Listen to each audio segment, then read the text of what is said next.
Olá, meu irmão, minha irmã. Quando nós estudamos o Evangelho segundo o Espiritismo, como sempre dizemos, o Evangelho segundo o Espiritismo, todas as passagens evangélicas são as passagens comuns em qualquer evangelho que nós abrirmos. O importante é que existe comentário a respeito da passagem evangélica, aí sim é realizada à luz da doutrina espírita. Então, no capítulo 12, o Evangelho, que é uma obra básica da doutrina espírita, codificado por Allan Kardec, no capítulo 12 tem o título Amai os vossos inimigos. E no subitem, no item 5, os inimigos desencarnados. Isso, de certa forma, gera dúvida entre as pessoas, porque dizem os inimigos desencarnados. Então quer dizer que após a morte ainda pode existir inimizade? Como pode? Se nós morremos, sim. É bom que nós paremos para refletirmos a respeito do que normalmente já temos falado através dos nossos áudios também. A vida continua. Cada espírito continua sendo o que é até que se melhore. A tendência é que possa melhorar. Agora, não é realizado de imediato. Então, aqueles que cultivam ódio, ressentimento, mágoa, desejo de vingança, retornam ao plano espiritual, depois de um certo tempo começam a realmente ter a lembrança do que aconteceu na Terra e lembram dos seus adversários e, por não ter ainda progredido o suficiente, não terem perdoados, poderão procurá-los e investir no sentido de prejudicá-los, de perturbá-los, de fazer o mal. Então, esses inimigos desencarnados nada mais são do que os inimigos encarnados, principalmente, que retornaram ao plano espiritual e que não nos perdoaram e que nós certamente ainda mantemos em nós determinadas atitudes que sintonizam com suas ações e por isso poderemos ser vítimas fáceis. Então, se pergunta, quer dizer que então o mal vai permanecer eternamente? Não, o mal não vai permanecer eternamente. Todos nós fomos criados para progredirmos, para evoluirmos. Então é preciso tempo. Claro que mesmo esses espíritos, até mesmo aqueles considerados inimigos da sociedade, espíritos de atitudes ferrenhas, na maldade, eles vão um dia mudar. E desse trabalho no mal que realizam, um dia compreendendo a importância dessa mensagem libertadora ensinada por Jesus, aprenderão também a amar e serão eles a enfrentar as maldades dos que ainda não progrediram, procurando levar a mensagem de orientação, de esclarecimento e exemplificando o bem, porque o progresso, a evolução, é um processo natural para todos nós, só que não realiza-se de imediato.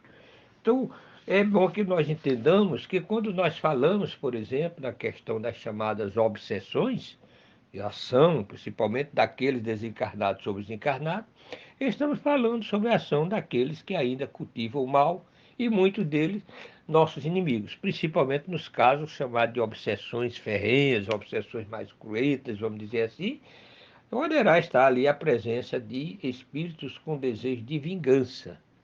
Só que nós sabemos que a vingança é uma atitude realmente ingênua, porque aquele que pensa em se vingar está apenas fazendo permanecer em si o mal e, consequentemente, sofrerá mais e mais as consequências do mal que cultiva em si. Até que a dor, o sofrimento, vai fazer com que eles possam refletir e, então, quem sabe, mudar também.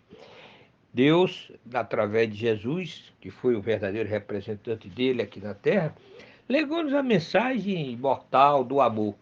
Então, nada no mundo poderá realmente se realizar de progresso e de evolução sem que nós aprendamos a amar. Gradativamente, nós chegaremos lá, porque Jesus ensinou e a vida nos mostra quantas criaturas que antes eram adeptas do mal, perseguiam, matavam e hoje são espíritos transformados, pelos quais nós temos um respeito em comum e no passado perseguiram, fizeram mal, mataram. Por quê? Porque não compreendiam ainda a importância do amor, a importância do bem. Mas um dia despertaram. Então todos nós passaremos por esse despertamento. Então aqui no livro Evangelho segundo o Espiritismo, o que diz o codificador da doutrina espírita? Tem um trecho em que ele diz: pode-se, portanto, contar inimigos assim entre os encarnados como entre os desencarnados. Os inimigos do mundo invisível manifestam sua malevolência pelas obsessões e subjugações com que tanta gente se vê a braços e que representam um gênero de provações, as quais, como as outras, concorrem para o adiantamento do ser, que por isso as deve receber com resignação e como consequência da natureza inferior do globo terrestre. Se não houvesse homens maus na terra, não haveria espíritos maus ao seu redor. Se, consequentemente, se deve usar de benevolência com os inimigos encarnados, do mesmo modo se deve proceder com relação aos que se acham desencarnados. Por que essa orientação de Allan Kardec? Porque muitas vezes nós geramos também uma certa algeriza, um certo ódio desses chamados inimigos desencarnados. Nós vemos somente a atitude maldosa deles agora, sem reconhecer, sem conhecermos a história que faz com que eles ajam assim sobre nós.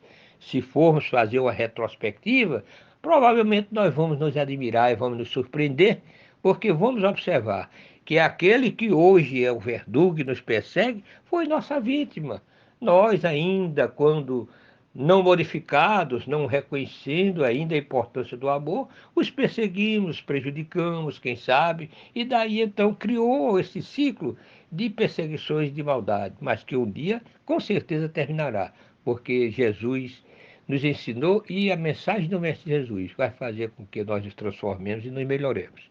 É essa mensagem que nós deixamos, meus irmãos, para a reflexão, desejando muita paz e proveitosas reflexões.